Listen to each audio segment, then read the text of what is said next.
Welcome to Meet the Moment podcast produced by the Real Estate Business Institute. This podcast is an exploration of what today's industry leaders and agents need to know to be profitable, productive, and have fun. I'm Matthew Rathman, and I'm joined by co-host Kimberly Allard as we chat with thought leaders, brokers, and agents who can help agents meet the moment of change in the real estate industry. Hello, everybody. This is Matthew Rathman again, and thank you for showing up and listening to the Meet the Moment podcast. I am here with my partner of always, Kimberly. Kimberly, how you doing? I'm well, thank you. And listen, that was quite a leap you made there. They're here. You don't know that they're listening yet. Well, I mean, how else do you get there? Okay, that's true. That's Right? true. Guys, please listen to us. Sometimes we say some really smart stuff. And then sometimes we say some really great stuff. And then, you know, the FCC comes in and makes us cut it out. I don't know what's going on, but we're doing the best we can. Actually, I will say, Kimberly, I have been on travel. You've been on travel. This is our busy time of the year. It's in the fall.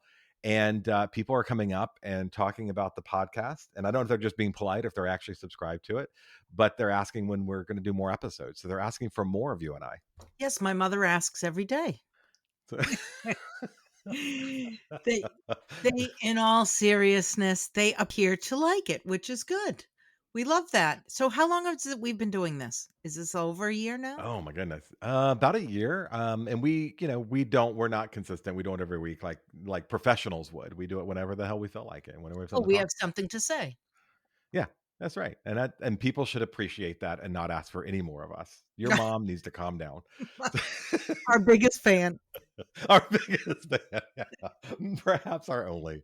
So, after you subscribed her to the podcast and put it on autoplay for her. You know, she doesn't have a choice but to listen to it. It's playing the speakers in her house. On every mobile device in their home. No, we're, in all seriousness, we are very appreciative of those of you that are listeners. We hope that you will like and subscribe, as they say, and share it. I feel like some of our content is pretty good for maybe brokerage discussions, or certainly discussions with agents or your peers. Some of it you probably don't ever want to repeat, but no, I think it has multiple uses. One of the funniest, I got a text the other day and I thought it was spam because it started off like, some random stuff, but it wasn't. It was actually a listener, an agent. And she goes, I just want to thank you for XYZ that we said on the podcast. She goes, I'm not a broker and I don't have an interest in being one, but I hold my broker accountable for the stuff you're saying. I'm like, I'm sure the broker loves hearing it. Hey, yeah. So I heard this on this podcast that you're kind of being an idiot right now, broker. So brokers, I'm okay with that. We do as brokers. You know what I really love? I love when I have been pushing this thing for a year on our agents, like this topic, and one of them will come up and go, "Oh my God, I just went to this conference and Kimberly Allard said, I went to the class with, she talked about Kimberly. She was amazing. And did you know, why aren't we doing this?" And you just go, okay, cool. You want to bet you're banging your head against the wall. Speaking of conference season, right? So we're in the middle of that. People are calling for dates, and my response is this year. Mm-hmm. And a lot of listeners may not know that we're actually already booking for next year this time. Yeah. I mean, I know you told me a couple months ago you were already booked pretty much every opportunity throughout the end of this year. So then, so that's conference season, right? Leadership season starts in December and goes right through to maybe February or March. So get your dates in, right, people? Yeah. Yeah. If you want to hear more of this, we're awesome. Okay. So what else has been going on? We have, since we met last time. So you and Beth went on a cruise. We did. Yeah. I know this is shocking. I don't look it, but I did just turn 60. And I don't ever want to speak of this again. So let's just keep that, Matthew, between you and I.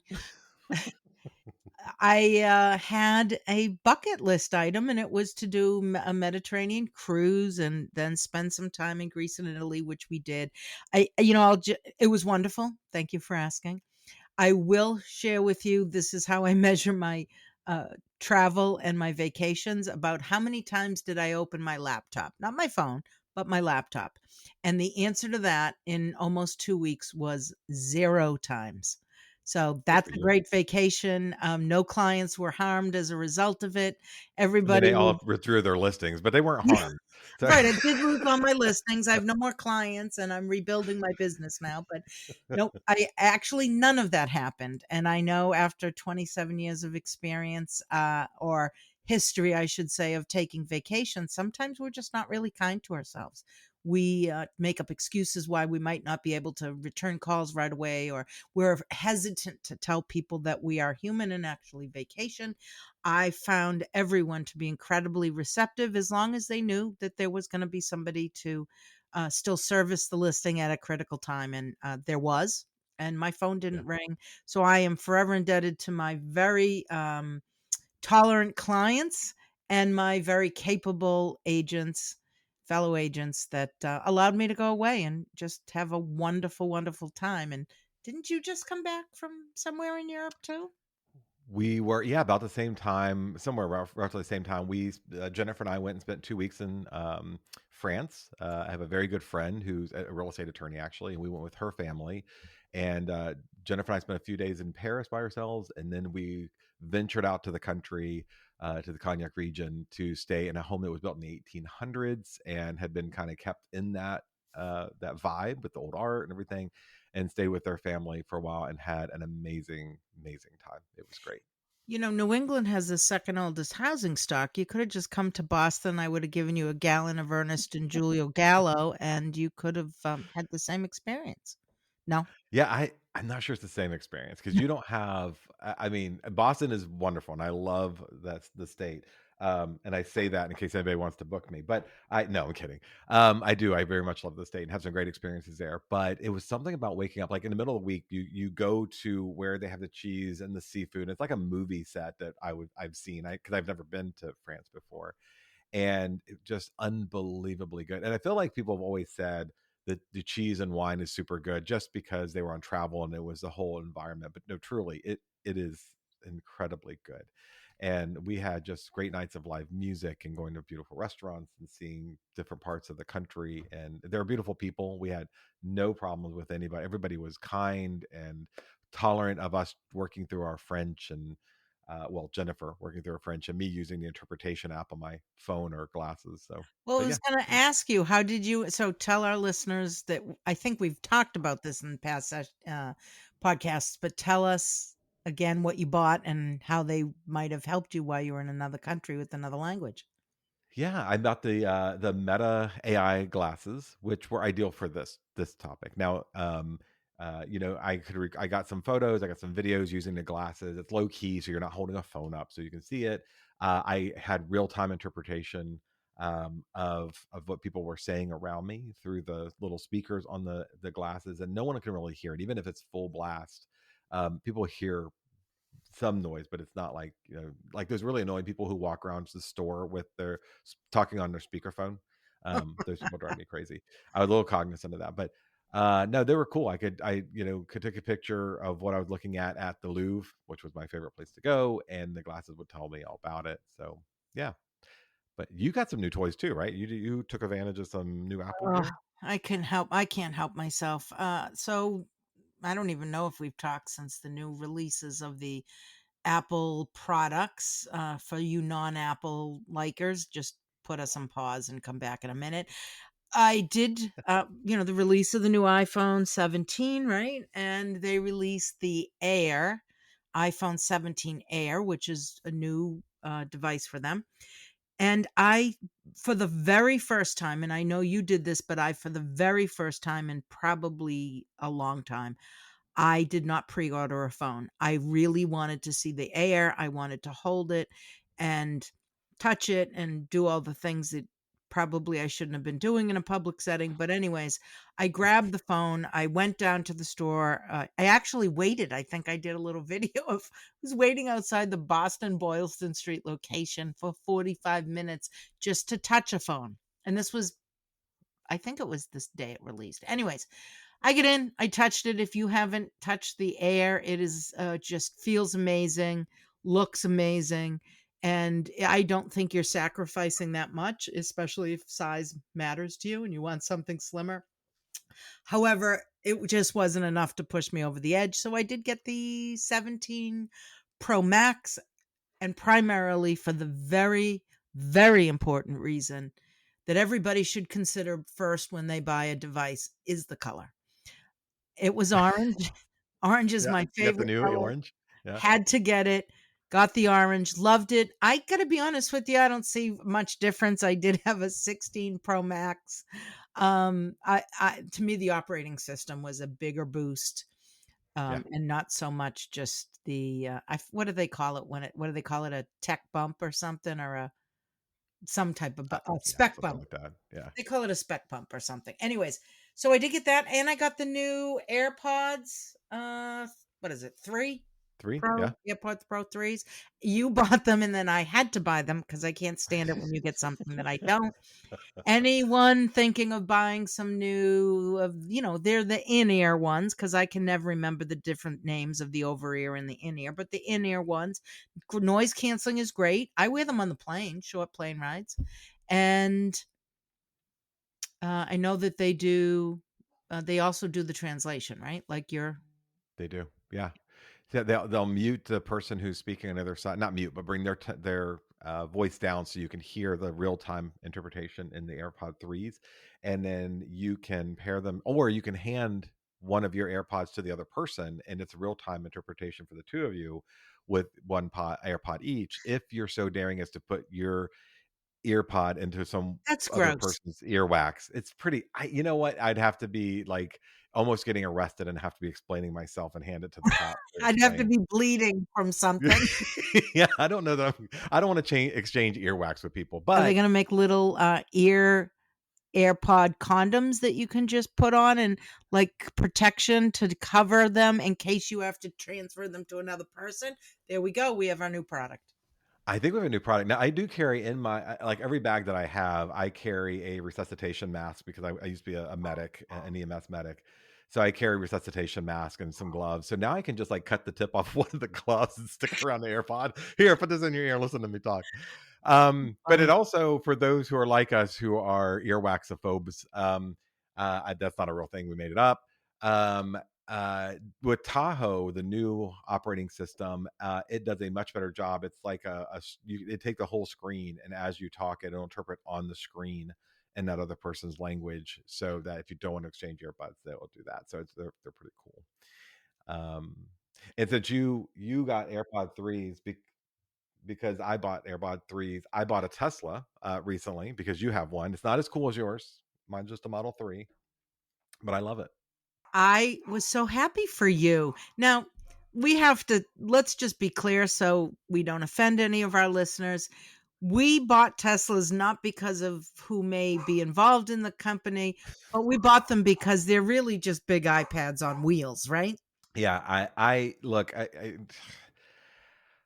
I am not, and maybe I should be, but I'm not someone that's gonna to not use a business because the CEO is whatever. I'm not gonna deprive myself of something. I'm not gonna go to the fast food place because the ideology of a person. And people do that, and you can boycott all you want. What I have found in American culture is, and Bradford, this is gonna tie into what we're gonna talk about in a minute. The cancel culture, the boycott culture, the fire burns bright for a day or two, and then there's something else to be offended about. And Target's never really suffered any significant damage because people decided not to shop there. And I'll say, Disney and Tesla have done something. They've brought both sides together. Like, both sides, for different reasons, hate Disney one day and Tesla the next, and vice versa. And I just, yeah, I did not have any. I did also bought mine used, just so everybody's clear. My money did not go directly into Elon Musk's pocket, so to speak. My subscription fee does, but And I did get something from you one day, and I really thought you were jailbreaking your Tesla because I thought you were like hacking the operating system. If I knew you, it would not surprise me. But are you loving the tech of the I Tesla? am. I am. And what you're talking about is, I now have, if you text me while I'm driving, you get a message that says, "Hey, I'll get back to you when I'm done driving." And I stole that from you. I mean, I changed the words a little bit, but the idea definitely came from you. And I did not realize that it also, I mean, I should have. It also happens when you're on a plane because of the speed you're going with. And that's a whole different story. I will say real quickly, if you're looking at AirPod 3s, the battery life is incredible. I had them for 2 days. I took them on a plane. I wear the Maxes, the over-the-ear ones, because I don't wanna hear kids crying and chatting. I love children, I love people, but not when I'm on a plane and I'm working and focused. This trip I did not, because the AirPod 3 Pros that, we just got are much, much better for noise canceling, and they were fine for short flights. I think for longer flights, I'll take the AirPod Maxes. But like an idiot, I left the case on the plane, and I didn't realize until I got to my hotel after renting a car and driving 45 minutes to the hotel, they were on the plane. I reached out to Delta Airlines, and they were very nice to say, "Okay, we'll take a report," and then never called me back. But I could see in real time where my AirPod Pro case was on my iPhone. And when I got back to the airport 3 days later, the AirPod Pro case still had 70% battery life. I still knew exactly where it was. And when the clerk told me that there was nobody in the room to see if my item was in the lost and found, because I got there super early, I hit the little beepy button and I could hear it beeping in the room. And she opened up the door and gave my AirPod case, and we are reunited. That is amazing. That's a win. That is a win. So let's talk about something. So Let's see what our people have for us today. yeah, let's actually we should start asking for people to email us questions. I think that would be funny. And We we should. should be able to answer them honestly. Yeah, that's the thing. We'll do an AMA and ask me anything, but you are asking for the Kraken to be released. We will say whatever's on our mind about it. Exactly. You can do So, that. where should they send these questions? We haven't decided yet. We'll get back to them. We'll put an email down. It'll be an REBI email address, I think, so that they can vet them and decide whether they can send to us. Not. But we'll put an email address down in the show notes for this presentation. So All right. earlier, Well, then until then, what do the people have for us today? yeah, so I wanted to talk about this, and we talked just a couple minutes ago about cancel culture, anyways, and I wanted to talk about AI and search and optimization being found, and I'm going to tie this together with cancel culture. So strap in and follow up. Like I shared in a class recently, and that my presentation is like an ad lib. Or Mad Lib rather, Mad Lib and choose your own adventure. You get to decide what you take away from this adventure, but you need to fill in some words to make this all work and come together. Um, so look, we have an agent north of here, north of my marketplace, who was a very successful agent.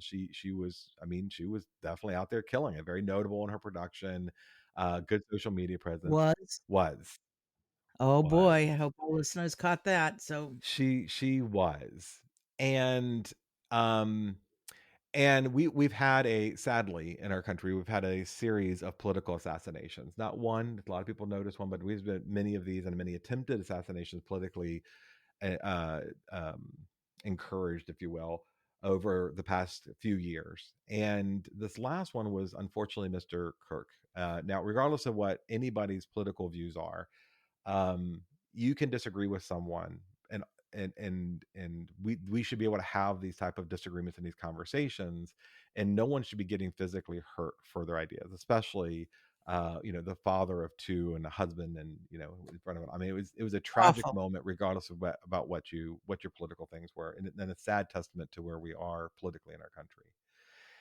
That said, this individual agent said something that, again, regardless of what side of the discussion you are on politically, she said something that I personally thought was horrific and offensive to everyone, not just the one person, where essentially it was almost as if condoning the assassin's work.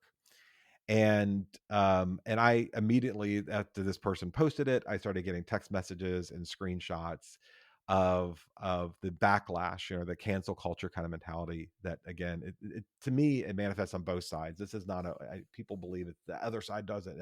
Both sides I see do this. Um and people came after her. I mean, on her social media accounts, she made this kind of dumb comment. She took it down a little bit later, but by then the damage was kind of done.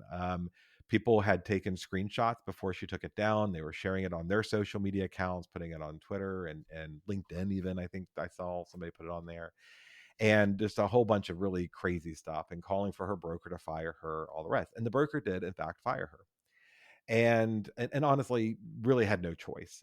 You can destroy a lot of other agents careers in your own business by having someone who makes comments that are certainly ill-conceived and not appropriate. And she took down her social media accounts. She took down her website. The thing that she can't take down are websites like Google reviews or your Google business page, your Zillow, your realtor.com, Yelp, those type of pages. We don't have control over. We may be able to try to delete our business profile, maybe do some other things, but people can recreate those. And so that's what happened when she took down her website and her social media accounts. These folks who clearly faked or lied even about being past clients went and posted horrific comments about the type of business she does.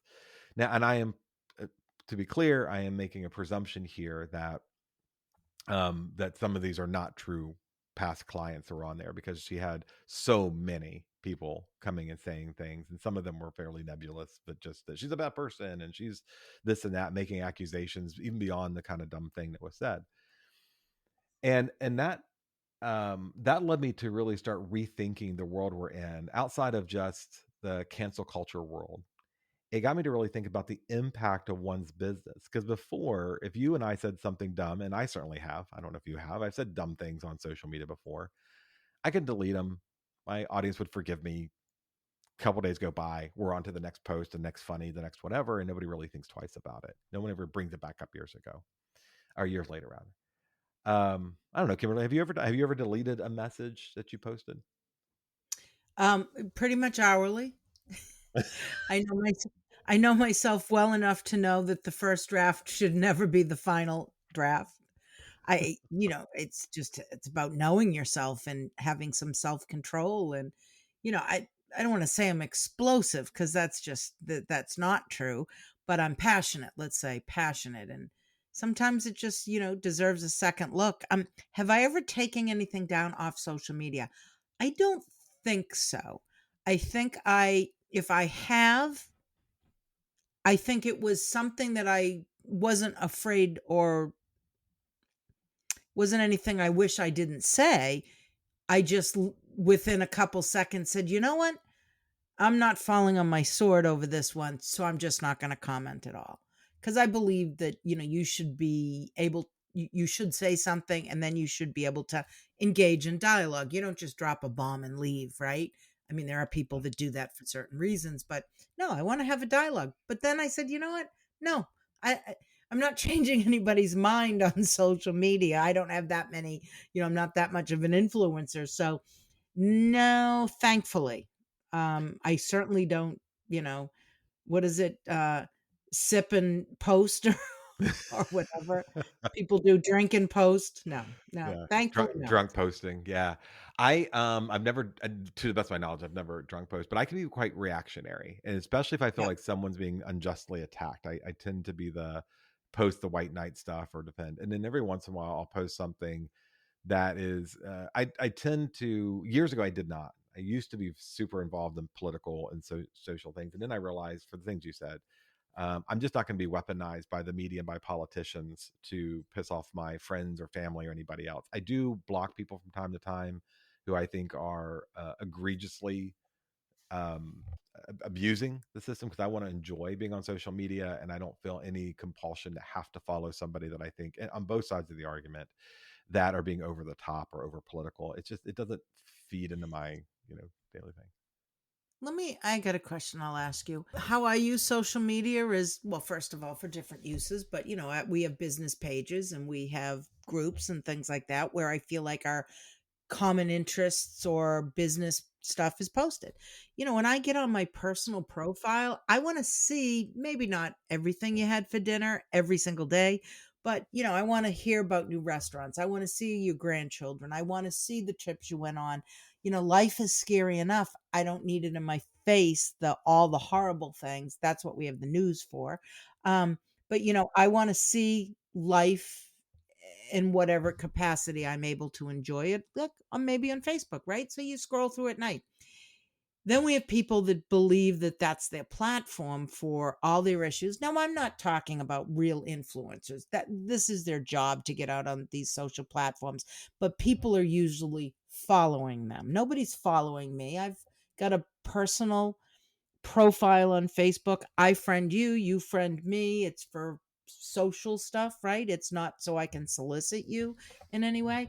But having said that, there are people that really feel like this is how they want to get their very controversial, again, no matter what side you're on, um, they want to get a controversial message out there, and they feel like that they have the right, and I guess they do. But I feel like I want to I don't want to invoke that feeling out of somebody. I mean, I don't want to have somebody look at one of my posts and feel anger one way or another. So Yeah. how do you feel about that? Because I have had I think what I did make a post once, and I said something like, again, we all pretty much understand we're not changing, but anybody's mind on social media. We're all targeted based upon what we like to get more of what we like. So you get more of what you think you like and less of what other people like. So, it's like, why? I mean, I guess I just don't understand it. And what do you say to the people that really want to get out there and cause others to be angry and maybe not thoughtful? Yeah. I just was camping recently with a couple guys, and we were kind of having this conversation. One of them was my son-in-law. I was just talking about politics and things, and there was a group of guys I felt safe with, and we didn't all agree on all the things. Like we had some moderate, we had some left, we had some right folks. I usually fall in the moderate category most of the time. And one of the guys that we were with was asking the same question. It's like, well, what is worth fighting for? And I'm like, it's what we're doing here, literally sitting around a campfire, a couple cigars and a bottle of bourbon. This is where we build relationship. This is where we have conversation. This is where you change minds. You're not Yep. going to do that through a bumper sticker, a sign in your yard. You're not going to do that through a single post. What you're going to get is people who already agreed with you and from your echo chamber to like and to comment on it. That doesn't mean that you have an effective. You didn't change anything in the world with the people who already agreed with you. And the other group, so even the people who maybe agree with you, we're kind of tired of it. Like we're just kind of you're there's all this data that's coming out about the people who are unfollowing or the people who tune out or just don't pay attention to political posts anymore. And I just don't know that it's not valuable to your business, it's not valuable to you. Having a relationship, and I honestly do think those people who are perpetually on social media and constantly posting vitriol, it's because nobody else is listening to them anymore. Like their family's like, okay, we got it. We got it. Go, please stop, blasting with all this. Please stop texting us all your political stuff. And they've kind of run out of people to listen to. So they have this kind of group. But it's a privilege to be followed. If you have thousands of followers on your Facebook, and I have a bunch of my Facebook, you should honor that privilege of somebody giving you their attention, and it should be something outside of the norm. Again, there are certain things to fight for. Like in the industry, I make a lot of posts about how sad I am that we don't have a lot of authentic leadership, that we have a lot of people trusting brokers to help them find success in their business, and the brokers aren't really fulfilling that trust. And I think that that's a higher call to action, and that's one of every few posts. Most of the posts are not. So, I mean, that's how I handle it. Is I just start with the premise that you don't deserve my audience if you're going to abuse it, right? If you're going to just post a bunch of this kind of nonsense and hateful stuff, but you're certainly free to have all the comments you want.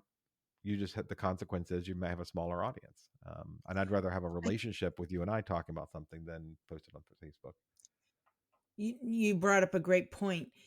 Those folks that you sat around the fire with your bourbon and cigars, maybe that's the key. Maybe we should all drink bourbon and smoke cigars, and then we'd all be happier.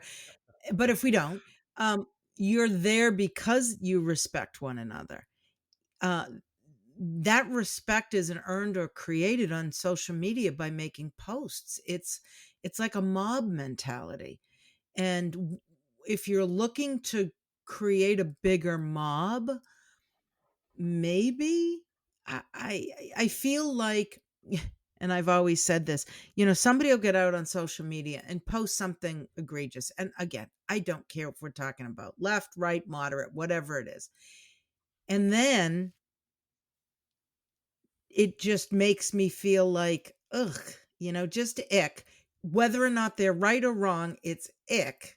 And because let's, nobody likes to be made to feel uncomfortable. No, I'm not saying you have to, this is about making me feel comfy. It's about me looking at what came out of your mouth and just it's cringeworthy, right? And then I'm thinking, if we Yeah. were at a dinner party and you walked across the room to say hi to me, your first words out of your mouth would not have been what you just posted on Facebook, nor would it Yeah. likely ever be. So if you're not saying Yeah. these things to people's faces, or you would address a group, a small group, not a large group, because in a small group, you might be asked to defend that or explain it or have a debate about it. I just feel like it's you would just never say that to somebody's face. So why is it appropriate in that arena?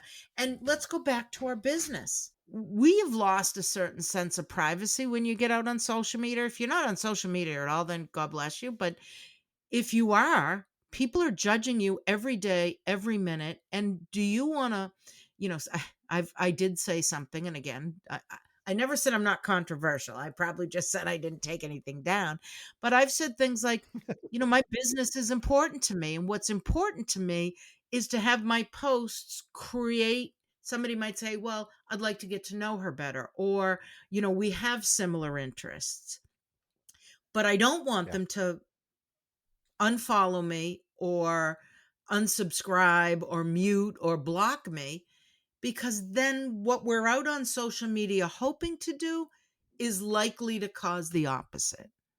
And I don't think a lot of us think about, or some people clearly aren't thinking about that. And then the next thing you know, they're waving the flag. Well, somebody has to say it. And, we all need to look at this. And it's like, there's a different platform for that, like you said. Yeah. There's accountability that needs to be had there that isn't. And here's where we're gonna go with this. Is and I as I said, I have certainly posted things and said, I didn't say that the way I wanted to. I didn't say that in a way to encourage proper dialogue, and I'm gonna delete it. It's not what I want to do. I've also posted things or again jumped in the middle of trying to defend somebody who probably was just as capable of defending their own position as I was, and or more so. And I've deleted my comments because honestly, I did not want to spend the rest of my day dealing with that BS. I mean, Right. sometimes it's just really down to just that moment of it has nothing to do with consequence of my business. I've got better things to do with my life and time. But some of these things that are being said now, and I'm going to go back to the story I led off with here. This is going to be longer term damage to her career than just hiding for a week or two to the fire burns dollar and people who moved on to be upset about something else, because those comments that are now on Google Business Page and Facebook and I'm sorry, on Zillow, on Realtor, and all the rest, we as agents don't have a tremendous amount of control over. It is almost impossible to get negative reviews taken down. Now, think about this in the structure we have now with marketing. And so you and I deal with a lot of broker coaching and agent training. I talk to a lot of agents marketing, and from time to time, I get calls from brokers or agents about how they handle their online reputation. Something has occurred that is a negative thing. And in the past, we've talked about, well, good SEO covers all sins. So if you have written a ton of really good SEO rich, search engine optimization rich content on your website, it could theoretically push down that one negative post or comment. If you've got 200 positive comments on Google business page, it doesn't matter if you get two or three negative people, because anybody reviewing that will go, oh, there's always negative people. They had a bad experience, but look at the 200 positive ones. That was SEO. With the invention and integration of AI into all the things we do, um, AI doesn't necessarily use SEO the same way. And so you have to realize that about 40+% of consumers are now using AI to do searches as opposed to the traditional organic Google search engine. So half the people looking for a real estate agent or researching a company or a firm may be and likely are going to be using ChatGPT or Google Gemini or one of the other tools to do a search. And what they're getting fed back is something called GEO, generative um, engine optimization. That is what AI uses through well constructed content on a website to serve back answers. So, like, again, so Kimberly, if you and I are on Google, we're looking for something. I go to look for you, a good agent in Massachusetts, and you and I do a Google search, and your website comes up, you're one of 10 results on the first page. And the average consumer only looks at the first five results. So we always are striving at the first five. But what Google gave, if you search for top performing agent in XYZ marketplace, they gave you that agent's website who was good at building a website, right? Not necessarily the best agent. That was the best agent at building the website. And so consumers would have to go click the link, read through it, and say, is Kimberly good for me? With Or even GEO, what about the people that paid to be there? or the pay, yes, the ad pack are the Right. first three Okay. sponsored links there. And so they have to still go look at and click a link and go look at your website and go, can I connect with her? All the things you were saying about social media. Does she resonate with me? Do we have social connectors? All the rest. With AI, it's not like that. If you go to AI and go, help me find the top producing agent in the area, or the best agent for me in the area, AI is going to either say, okay, here's the four highest rated agents in the area, or the AI, depending on how the user has built a relationship with it, the AI may come back and she could say, AI to me is a she. So you guys will have to use your own prepositions there, prepositions, whatever it is, not prepositions, but anyway, pronouns. Sorry, your own pronouns. So I say, hey, I'm looking for the top, and she'll come back and go, okay, but how do you quantify that? Do you, like, I was comparing new cameras yesterday. Not that I needed a new one because I've got a really good camera, but I was just comparing them. And I said, which one is the best street photo camera based on what you know about me? And she goes, well, that depends. What are you talking about here? And she asked me like 5 questions and then served me up 3 options.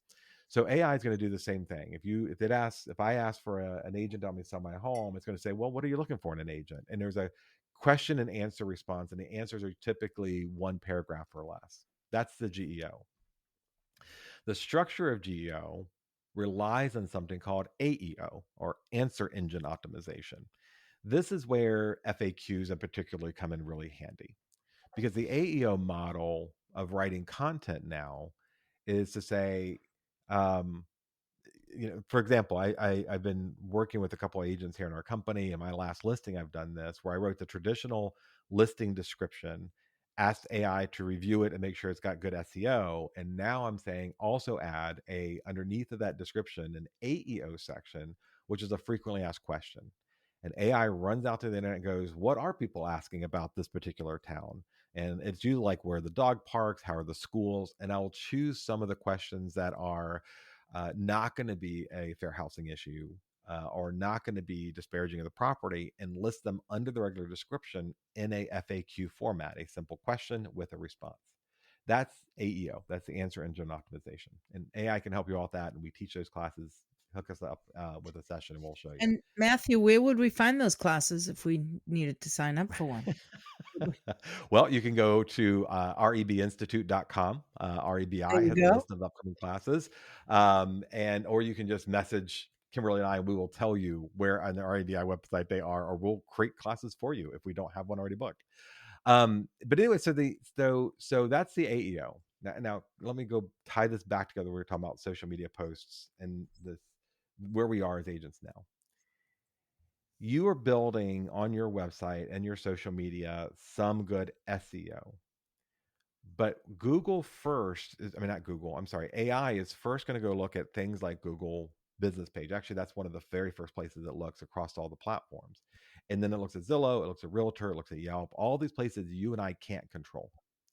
Right. So when you have this kind of cancel culture digital mob mentality who is going to go and list a whole bunch of negative reviews about you, there's virtually no way that AI is going to say you're a good agent when you're a 2.5 agent or a 1-star agent, because the only thing that AI has to go by is data points. Now, it's not just about these reviews, although those are critically important, and everybody listening should be doing all they can to get positive reviews always in every transaction. And Zillow and Realtor require it to be a past client, but Google Business, it could be your mom, it could be a friend, a cousin who just will testify that you are a good person, that they would use you or work with you. And so you want as many reviews as you can, but it also has to do with the kind of business you take, because that data is out there. And so if you go take a listing and you've had 3 price reductions and you're on the market for a lot longer than everybody else, AI is going to monitor that and say that's not an effective agent. Now, if you do that 1 out of 20 listings, it's okay. We all have those bad days. But if you're consistently taking listings that don't sell, they get withdrawn or canceled, that have multiple price reductions that are much longer than regular days in the market, those data points are going to come back and haunt you through an AI AEO or GEO inquiry from a consumer who's looking for a quote unquote good agent, because those little robots in the background, they will base your value on what you produce and what reviews are given. And so I think now as we, we're talking historically, we've always talked about good performance in social media being about creating an environment where people know, like, and trust you, right? That they can create a relationship with you and don't just see you as yet another agent who's just out there for their business. But it also has to do with the kind of business you're taking now could actually really harm you in getting recommended in the future as these AI models become more and more relied upon by consumers to make better choices. Wow. So, for our listeners that um, heard half of that and understood even less of that, and, and that could be me also. So, what what's our takeaway here? I'll tell you what my takeaway is. We need to change the way we're doing things because the tools that are measuring us and providing results to our potential clients are doing things and looking at things differently. And also, don't underestimate the power of, I guess, I mean, social media has always been important, but it's now part of what's being looked at, right? Yeah, it is. It's a different world, and yeah, I mean, if I was going to boil it down, I would say you and I both teach SRS, right? And in SRS, we have historically talked to our agents, our students, and our learners, and said, look, you've got to negotiate a commission that it makes you profitable, and you got to count the cost of acquiring the client and the work you're going to put in, and all the tools and resources you're going to. Now it's also about, and SRS has always had this, and ABR even talks a little bit about this. It's always had elements to say choose your clients wisely, because choosing the wrong client could impact you in getting more clients in the future. And now more than ever, I think that's true. It's also about being very careful with your online persona. You are always a business professional. And those times where you want to break down, and there are some scary, kind of really dark things happening in the world right now. And sometimes we want an outlet, but that outlet could cost you your career, especially if you say something very cold and callous. So, to those people that say, well, I've got freedom of speech and I'm going to speak, I'm going to be true to myself. You, those all things may be right, but there's a cost, and the cost will be that even if you don't judge yourself by that, and even if your clients don't think they're measuring you by that, AI will. And you decide where you Yeah. come up or where you don't. And again, I'm not saying we should all live and breathe by everything we do for work, but I think a lot of people appreciate knowing the effect and have some type of consideration for what consequences there are for their actions. And many people might listen to this and say, I don't care. Well, that's fine. At least at least you put it out there. I mean, back to that a woman that you mentioned, I wonder if anybody, is she remorseful for what she put up there? Would she not do it again, or would she do it again? I'd be interested to hear what her thoughts are on. Well, I don't, and I don't want to, I don't want to give too many details and draw anybody to who this Of person was, course. because actually there was many people we heard during that week, many real estate agents and brokers who were being accountable. Somebody shared a story that was in the media that that there was an agent who made some also very insensitive comments during that time, and had been elected to a realtor association board and was not going to be progressed forward. And I don't know how that worked out and what authority they had to do that, or if he just stepped down. But I think we all say things sometimes that we regret. But I think in this case, this was these some of these comments revealed a very dark side of people in a very dark time, and it just people latched onto it. So yes, we should be careful. And you talk about the freedoms, the freedom of speech. The government has to honor that. Consumers don't. Consumers Right. doesn't have to do a business with you if they don't like what you say or how you behaved or who you are. And I remember growing up, I liked getting into scraps. I a little too much. I liked fighting, and I lost as many as I won if there was ever a winner.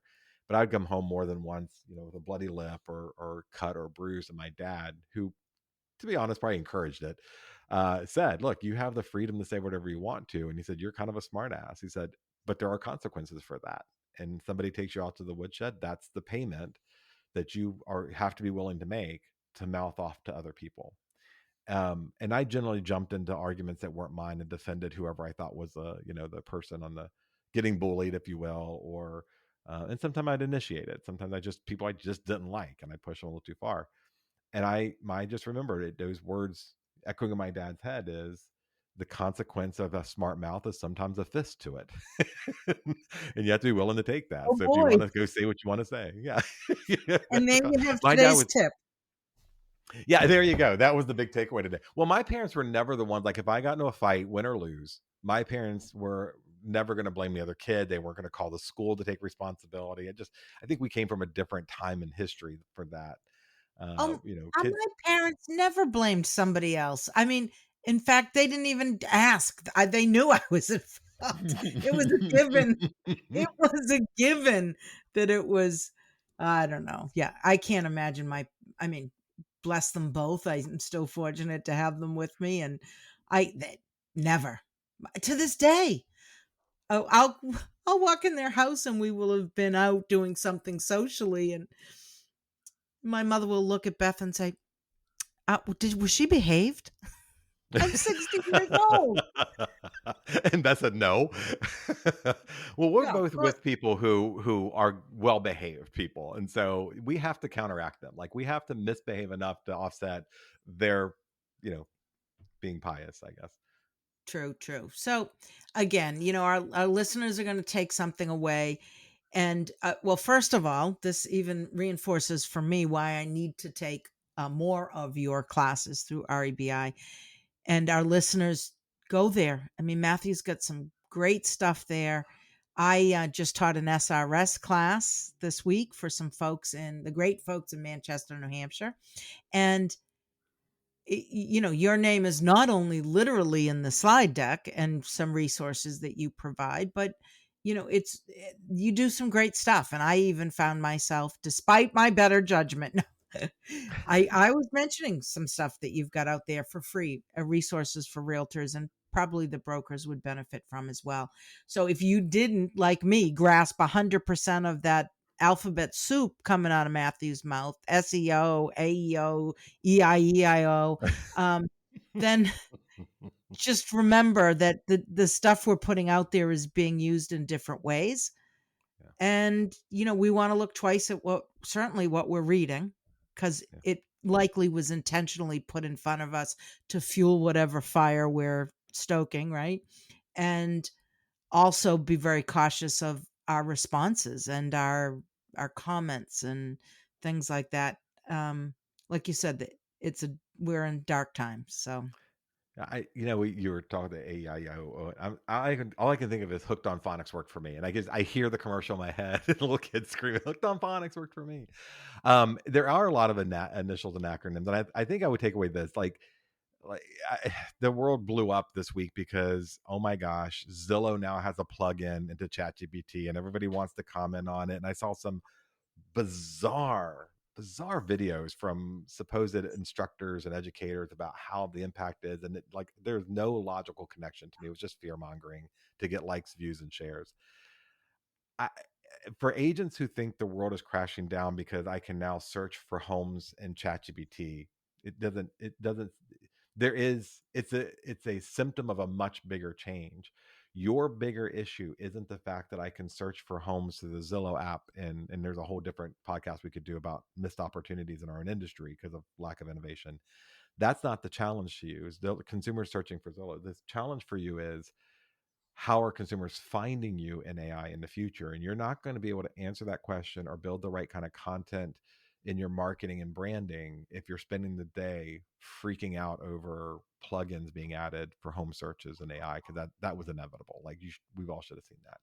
And so I think the big takeaway here is whether you cared about all the acronyms I used or kind of the story and situational thing, is that the world is absolutely changing, and it is a constant need for us to be invested in building our career, understanding that world that's changing, and meeting the change head on, because that's where most of your people over the history of our industry have benefited most, is when they were early adopters to innovation. well said. Yeah. All right. Well, thank you all for listening to this episode. If you do have more questions, call Kimberly because honestly, I'm just exhausted. No, that's not true. We You can reach out to us and we will do what we can to help. But wait, we always wrap up our sessions with our favorite app. What app are you bringing today? Well, I'm glad that you asked me first because mine is not going to be as as great as yours. But something I've been struggling with, and this may not be a tip; it's just more of a be prepared. More and more websites, and you're going to probably explain it way better than I am, are not allowing your passwords or even SMS text messages to verify. They're requiring yet another app, which is called an authenticator. Am I right? Yeah. Mm-hmm. So Yeah. so you now need to download an authenticator, which they will send your credentials to. So now you can get in the app that you're trying to get in. I guess my point here is familiarize yourself with the different authenticators out there because that's where it's headed. And you know, I my password protecting software even uses an authenticator. And sometimes I'm locked out of an app that needs me to log into another app so I can get a password to get into another app. And just don't do Yeah. what I did. Adopt it. Authenticators. I think I have LastPass has one. Oh, what is it? Okta has one. There's a Yeah. lot of them. So maybe you Yeah. get one and you beat the hassle, right? Yeah, man, I don't. Some of the systems are now saying you have to use Okta, you have to use, and I don't know if I'm pronouncing that correctly, or you have to use Google Authenticator. I don't know that I have a favorite one. It's one more thing. To be honest with you, it's just one more thing. So, because I usually use my face on most of my stuff and one password. I will ask you this though. This has nothing to do with real estate, but if they're still listening and hanging in there, guys, and you have a Tesla, are you using Tessie, the app Tessie for your Tesla? No, what is third party app? I use the iWatch app. Okay. Test Oh, I don't watch have for that one. Tesla. Yeah, you gotta get that one. There you go. Yeah, I gotta get that What one. are you So what's I Tessie? just watched a YouTube video this morning, and apparently it's a third-party app that allows you to do all the things that the Tesla app does, but it allows you to add a whole bunch of other stuff. So you can do different light shows and different customizations in your car and a whole bunch of other things. So go look at that. Oh, yeah, I've I gotta I've only go. I'm watched YouTube downloading video. it now. Yeah, I I gotta just go. I'm downloading it now. yeah. All right. My app to wrap us up is Headshot Pro. And I'm a little hesitant to say this other than the fact it does a good job. It's an AI headshot tool that's actually, I think it was a free version, does a great job, a very affordable version. We all need headshots for different things. I do pay attention to continuity in your headshot, right? You want to definitely look like you. Don't look at your headshot and look at you and go, who the hell are you?